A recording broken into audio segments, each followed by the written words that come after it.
ਮੇਰੀ ਹਾਈਕੂ ਦੀ ਪੁਸਤਕ ਤ੍ਰੇਲ ਤੁਪਕੇ ਵਿੱਚੋਂ ਕੁਝ ਹਾਈਕੂ ਪੇਸ਼ ਕਰ ਰਿਹਾ।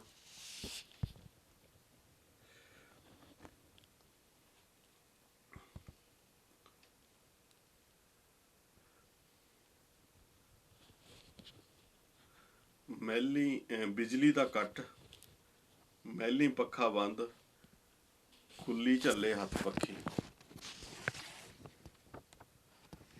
ਹੱਥ ਵਾਲੀ ਪੱਖੀ ਉੱਪਰ ਕੱਢਿਆ ਫੁੱਲ, ਨਾਲੇ ਖੁਸ਼ਬੂ ਨਾਲੇ ਪੌਣ।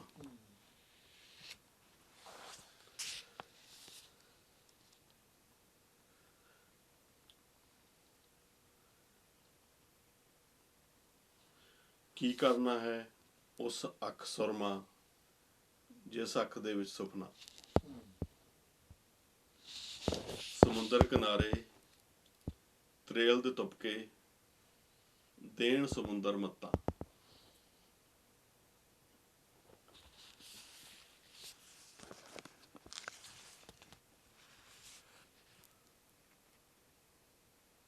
ਦੰਦੀ ਦੰਦਾਸਾ, ਬੁੱਲਾਂ ਤੇ ਹਾਸਾ, ਝੁੱਗੀ ਵਿੱਚ ਵਾਸਾ। ਗ੍ਰਸਤ ਤੋਂ ਪਾਸਾ, ਹੱਥ ਵਿੱਚ ਕਾਸਾ, ਰੱਬ ਭੁਲਾਸ਼ਾ। ਨਾਨਕ ਕਦੇ ਰਾਮ, ਹਰ ਇੱਕ ਯੁੱਗ ਵਿੱਚ ਰੱਬ ਦਾ ਆਪਣਾ ਨਾਮ। ਹਾਥੀ ਦੇ ਦੰਦ, ਖਾਣ ਵਾਲੇ ਸਸਤੇ, ਦਿਖਾਉਣ ਵਾਲੇ ਮਹਿੰਗੇ। ਬਾਪ ਜਥੇਦਾਰ, ਪੁੱਤ ਕੰਨੀ ਮੁੰਦਰਾਂ, ਕੱਟੇ ਹੋਏ ਵਾਲ।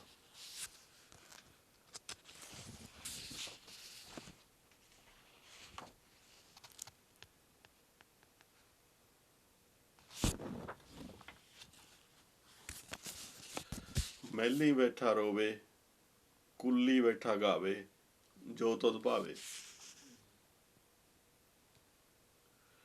ਫੁੱਲਾਂ ਦੀਆਂ ਪੱਤੀਆਂ, ਖੁਸ਼ਬੂ ਦੀਆਂ ਹੱਟੀਆਂ, ਖਿੜਨ ਤੇ ਜਾਂਦੀਆਂ ਕੱਟੀਆਂ। ਜਵਾਨ ਧੀ ਧਿਆਣੀ, ਬਾਗੀ ਖਿੜਿਆ ਫੁੱਲ, ਭੌਰਾਂ ਦਾ ਡਰ। ਮੱਕੀ ਦੇ ਦਾਣੇ, ਭੱਠੀ ਵਿੱਚ ਭੁੱਜਣ, ਦੇਖ ਕੇ ਖਿੜਨ ਨਿਆਣੇ। ਇਸ ਪਾਰ ਯੋਗੀ, ਉਸ ਪਾਰ ਭੋਗੀ, ਮੁੰਡਾ ਤਖਤ ਹਜ਼ਾਰੇ ਦਾ। ਚਾਨਣ ਕਰਨਾ, ਅੱਗ ਵਿੱਚ ਸੜਨਾ, ਔਖਾ ਸੂਰਜ ਬਣਨਾ। ਮੀਂਹ ਦੀ ਕਣੀ, ਸੱਪ ਦੇ ਮੂੰਹ ਬਣੇ ਜ਼ਹਿਰ। ਦਿਸ ਹੱਦੇ ਦੇ ਪਾਰ, ਗਲ ਲੱਗ ਮਿਲਦੇ ਨਜ਼ਦੀਕੀ ਰਿਸ਼ਤੇਦਾਰ।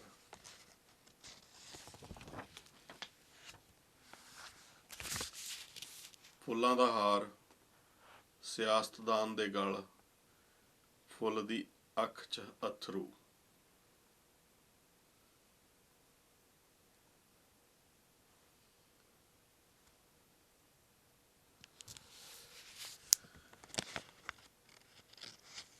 ਸੁੱਤੀ ਪਈ ਸੜਕ, ਤੁਰਿਆ ਜਾਂਦਾ ਰਾਹੀ, ਸੁਪਨੇ ਦਾ ਸਫ਼ਰ। ਟਿਕੀ ਰਾਤ ਅਸਮਾਨ, ਤਾਰਿਆਂ ਭਰੀ ਪਰਾਤ, ਰਾਤ ਲਿਖਦੀ ਕਵਿਤਾ।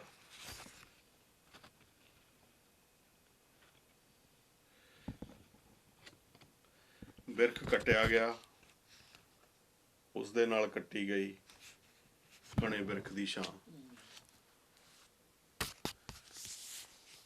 ਬੱਦਲਾਂ ਪਿੱਛੇ ਸੂਰਜ, ਸੋਨੇ ਰੰਗੇ ਬੱਦਲ, ਅੰਬਰ ਲਿਖੇ ਹਾਈਕੂ। ਧਰਤੀ 'ਚ ਜੜ੍ਹਾਂ, ਕੰਧ ਤੇ ਚੜ੍ਹੀ ਵੇਲ, ਫੁੱਲਾਂ ਲੱਦੀ ਕੰਧ।